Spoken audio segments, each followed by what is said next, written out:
¿Qué onda? Bienvenidos de nuevo a esta exploración del universo digital. Hoy seguimos desarmando una idea que la verdad da para mucho. ¿Cómo piensa realmente una computadora? Vamos a clavarnos en por qué eso de compararla con un cerebro humano pues como que no cuadra del todo y qué onda con eso para nosotros los creativos. Exacto. Y yo creo que el punto clave de partida es entender que su proceso es radicalmente distinto al nuestro. O sea, nada que ver. Hay que olvidarnos de la intuición, ¿sabes? De las emociones, de esas corazonadas que de repente tenemos. Las computadoras son, pues, pura lógica, máquinas de lógica. Siguen secuencias, instrucciones, algoritmos, pues, de forma súper precisa, paso a pasito, no se desvían. Son, ¿cómo decirlo?, deterministas. O sea, si les das lo mismo, con las mismas instrucciones, siempre te van a dar el mismo resultado. Entendido. A ver, entonces si le pidiéramos a una computadora, no sé, que nos prepare un café, no se va a poner a pensar, híjole, hoy se ve medio bajoneado, chance le pongo un shot extra, ¿no? Para nada. Cero. Simplemente va a ejecutar la receta tal cual. Paso 1, moler 15 gramos de café. Ajá. Paso 2, calentar 250 mililitros de agua a 92 grados. Paso 3, y así. Justo. Cero interpretación, cero empatía. Es una ejecución, literal. Precisamente. Es como, imagínate, seguir el manual de IKEA más detallado del mundo, pero llevado al extremo. Cada instrucción tiene que ser explícita, sin nada de ambigüedad.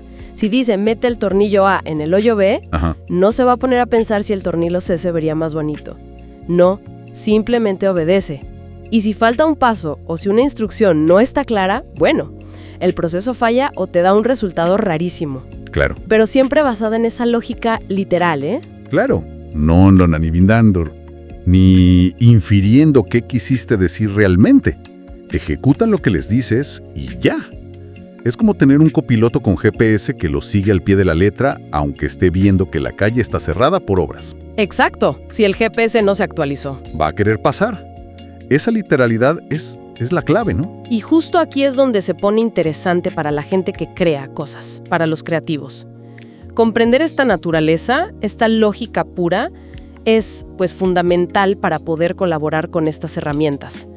No podemos esperar que entiendan la sutileza o el entre líneas como lo haría otra persona. Claro. Necesitan claridad. Si queremos que nos ayuden a generar una imagen, un texto, música, lo que sea, tenemos que traducir nuestra idea creativa a instrucciones, a parámetros que sí puedan procesar. Tiene todo el sentido. Y aunque ahora muchas herramientas de IA nos dejan usar lenguaje natural, ¿no? Como si estuviéramos platicando, es súper importante recordar que por debajo, o sea, detrás de esa interfaz amigable, la máquina sigue traduciendo todo a esos pasos lógicos binarios. Exacto. La conversación es como la capita de arriba, pero la base sigue siendo matemática secuencial, ¿cierto? Justamente. Esa traducción es donde está parte de la magia de ahora, ¿no? De las nuevas herramientas. Pero la lógica de fondo, esa no cambia. Y esto nos lleva a pensar, a ver, ¿cómo podemos usar esta estructura lógica, esta necesidad de que todo sea clarísimo a nuestro favor en el proceso creativo? ¿Puede esta rigidez ser como paradójicamente una fuente de creatividad? Esa es una súper buena pregunta. A veces justo las limitaciones son las que nos empujan a encontrar soluciones más originales, ¿no? Y si usamos esa necesidad de instrucciones precisas, no como un ay que lata, sino como un método. Ándale. Como si estuviéramos obligados a definir nuestra visión con una claridad brutal, antes de siquiera empezar a hacerla. ¿Podría eso pulir nuestras propias ideas? Podría ser, sí, una forma de disciplina creativa, digamos. Hay gente como Rick Rubin, por ejemplo, que habla mucho de eso, de cómo las restricciones pueden liberar la creatividad. Quizá pensar en términos de instrucciones para la máquina nos fuerza a descomponer ideas complejas, a encontrarles la esencia, a estructurarlas de una forma nueva. Ojo, no se trata de que la máquina sea creativa por sí misma, sino de cómo su naturaleza lógica nos impulsa a nosotros a ser creativos de forma diferente. Me encanta esa idea. Usar la lógica como un andamio, ¿no? Para construir algo que chance, sin esa estructura, pues no se nos hubiera ocurrido. Es como un diálogo medio raro. Nosotros ponemos la intención, la chispa, Ajá. y la máquina nos devuelve esa necesidad de precisión, forzándonos a refinar esa chispa inicial. Exacto. Y pues abre una invitación a experimentar, ¿no? A ver, ¿qué pasaría si tomamos un concepto artístico, no sé, el mood de una rola, la paleta de colores de una pintura, el arco de un personaje, y tratamos de describirlo con la mayor precisión lógica posible, como si se lo estuviéramos dictando a una computadora súper literal? ¿Qué descubrimos de nuestra propia idea en ese proceso?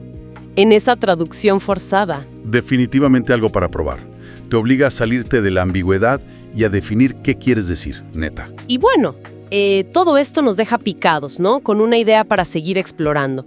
Si las computadoras funcionan así, con lógica pura, sin emociones propias, basadas solo en los datos, en las instrucciones que les damos, ¿cómo es que a veces generan resultados que a nosotros nos parecen cargados de emoción? Cuando una IA crea una imagen que decimos, ¡ay, qué triste! O una melodía, ¡qué alegre!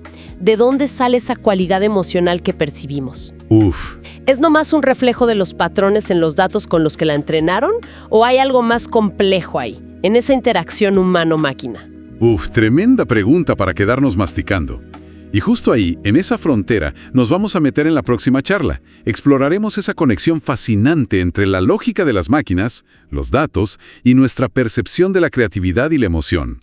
No se la pierdan. Nos escuchamos pronto.